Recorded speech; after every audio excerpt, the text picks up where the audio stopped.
Hello chess family, it's me National Master Jesse James, and today we're going to be taking a look at rule number 17. When your opponent has one or more pieces exposed or undefended, look for a double attack. This is a very nice game by Morphy, not only because of the double attacks that we're going to be seeing in this game, but because it is a very nice strategic game altogether. Even more impressive, this is actually a blindfold game and a simultaneous exhibition. So blindfolded, he's not looking at the board, the moves are actually being read out to him.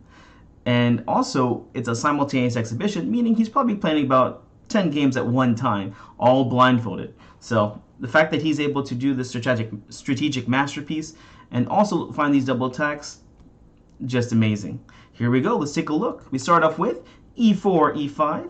Here Morphy's playing with the white pieces, playing against Henry Bacher. e4, e5, knight f3, pawn to d6. This is known as Fyodor's defense, a very popular chess player from France. And, well, one of the best ways to play against this is going to be playing pawn to d4.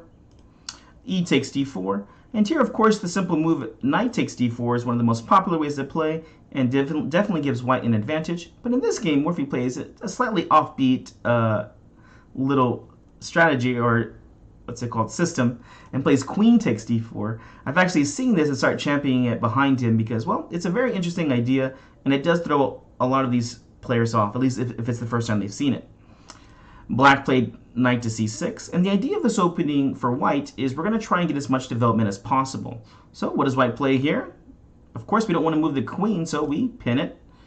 Bishop d7, and then we win it. We want to keep the queen centralized. The queen's actually very well placed here, as long as it doesn't get kicked away so easily. So bishop takes on c6, bishop takes on c6, and bishop to g5, developing with the threat. Here, Morphy's doing a great job as he has 1, 2, 3 pieces out, even getting a free development tempo here against the black queen. And already black has his first problem of the game. And this is not so easy. Try to figure out, what do you think the best move is here for black?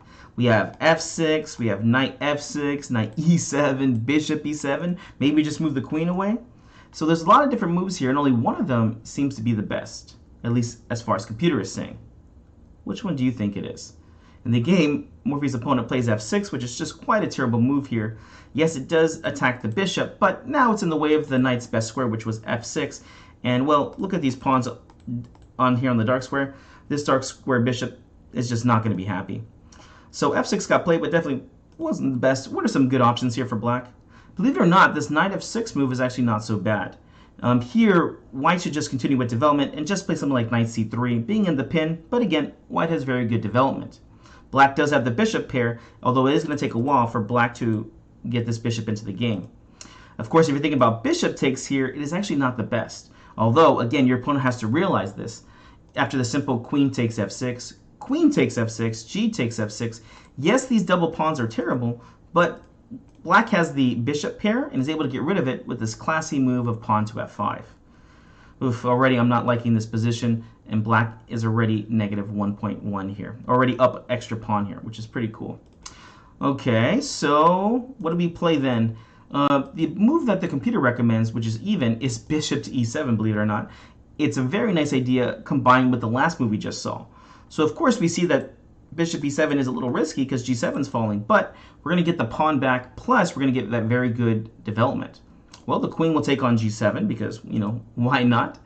Bishop goes to f6, stopping the trade. Bishop takes, queen takes to defend the rook.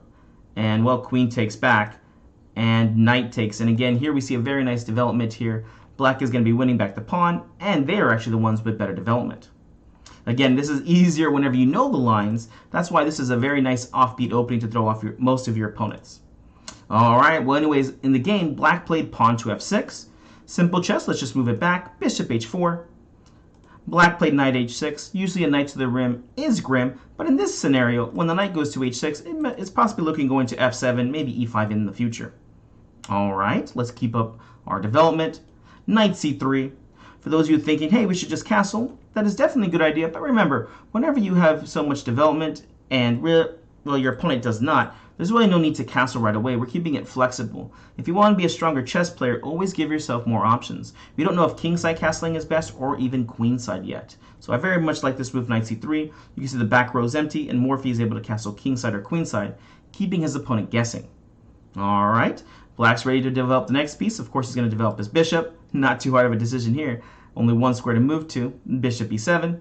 And now we have the question, where do we castle? Kingside or queenside? This really is a temperament or how you feel about your chess game. This is your chess personality. Which way do you go? Of course, there's the kingside players, very classical players. If you're saying go queenside, you're like me. I love to attack, and by castling queenside, you can definitely make the game off balance. The game is already off balance because of the simple idea, the bishop pair versus the knights. Well, Morphy decides to keep it nice and simple. Castles kingside and castles kingside. All right, already our first question of the game. What do we do here? Well, we can simply develop a rook right away. Maybe the rooks go to e1, maybe go to d1. But even here, when Morphy is blindfolded, he can see the weakness, which is a weak square. What is a weak square in chess? Very simple. A weak square in chess is just a square that your opponent does not control. Typically, it's going to be worse if it's on their side of the board. And here, there's one on their side of the board that we can take advantage of. Remember, there is some on the sides like h5 and even a5, but always look to control the center. These are the most important squares in our chess games. Okay, hopefully you found it. It's this e6 square. Well, knowing there's a weak square is not enough, right? We actually need to take advantage of it. So, what's a good way to take advantage of the square? How about putting a piece there? Who's going to be the best piece to put on e6? Bishop, queen, knight, rook? Hopefully you know it's going to be a knight. Look how dominating a knight can be. It'll control all the squares around here. The next problem that we have is how do we get a knight there? Knight g5? Of course not. Pawn will just take. So where's the path? A lot of people will miss this maneuver because, well, there's a piece in the way. Hopefully you found it. Here we just play the really nice and tempo move. Queen c4 check. King goes to h8. And now the knight jumps to d4. The knight was in the way to getting, the queen was in the way of getting to this beautiful knight to e6. Knight d4 not only threatens knight e6 for a fork to attack the rook and the queen, but even it attacks this bishop over here to win a pawn, right? Double attack. Again, a nice and conscious move from black. Black keeps developing pieces. Queen d7 guards the e6 square, jumps out of the fork, and also is defending the bishop, at least from getting eaten and losing a pawn. All right, let's keep up our development. What's the next piece we want to move? Definitely one of our rooks. Here, Morphy goes ahead and plays rook a d1. Always a nice idea to put your rook opposite of your opponent's queen. All right, black played rook f7. Now, this was a blindfold game, so the only reason I can see why rook f7 actually got played in this game is because I think they were hoping that Morphy would see this, but miss that the knight was defending. Other than that, this rook move looks like nonsense. Mind you, it's not enough to lose a chess game. At the highest level, maybe it is. But, you know, Morphy is blindfolded and he is playing more, like about 5 to 10 games already. All right, what happens next?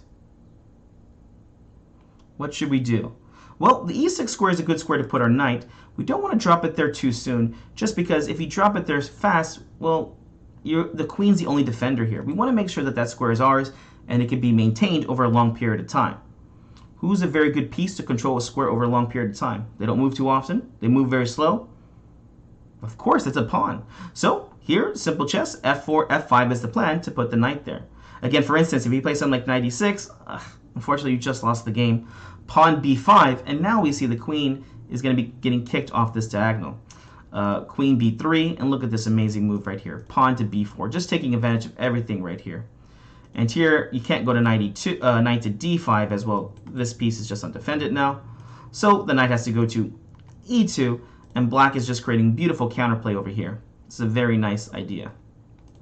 All right, so simple chess. We don't want to have the queen defending anything. She's too strong to do that anyway. So pawn to f4, threatening pawn to f5. All right. Black goes ahead and plays pawn to a5 here. Already kind of seeing some of these ideas if knight e6 does get played. Now you actually will lose a piece. Well, a nice idea here for them also is to play pawn b5. Fortunately for us, they can't play this just yet because, well, this bishop would be left undefended. Well, first things first, let's keep up our idea. Let's get control over the e6 square. Pawn f5 gets played. And now black says, you know what? I guess you know that my rook is being defended by this knight on h6. So I'm just going to put the rook back. And now knight to e6, taking this beautiful square and getting a nice tempo off the rook. The rook went to g8. This may seem weird at first, but black does have an idea here. maybe in the future black will try to play something like pawn g6. The idea here is very simple. We want to try and open up the g file so that we can use the rook to attack the king. And it's not a bad idea at all. Unfortunately for him, he's playing against the great Morphy, and Morphy's going to see this idea and stop it from even happening. All right, what does Morphy play now? Morphy would love to maybe put this knight on d5, but here again b5 is a little annoying. So one of the definitions, or one of the characteristics you'll see from very strong players, is we're going to stop counterplay before it even happens. So, well, when the knight went to e6, b5 can be bad for us in the future if the knight moves, right? All right, so what do we do now? Simple chess. The best way to stop a pawn is to use a pawn. Pawn to a4. And now black plays a very nice idea, knight to g4. Simple chess. What is our opponent's threat? Here, the idea is very easy. This knight on the rim was doing terrible, so it's looking to be remaneuvered to e5 right here, and it's going to be a beautiful square for the knight, and it's going to have a lot of different squares, and even get a free tempo off the queen. Well, what do we do now? Well, we know we're going to have to move our queen, so moving our queen is probably best. Also, you have to be careful with this fork right here, so we have to make sure that we cover this forking square. What does Morphy play? Very nice idea here. Queen to e2. Not only does this move attack the knight, but it has ideas about maybe moving over to the king side for king side attack. The knight jumped to e5, and this is definitely black's best piece. A nice strategy here. Let's get rid of it. Your opponent has a great piece here. Let's just try to get rid of it. We don't want them to get a good position. So how do we get rid of this knight? Simple chess.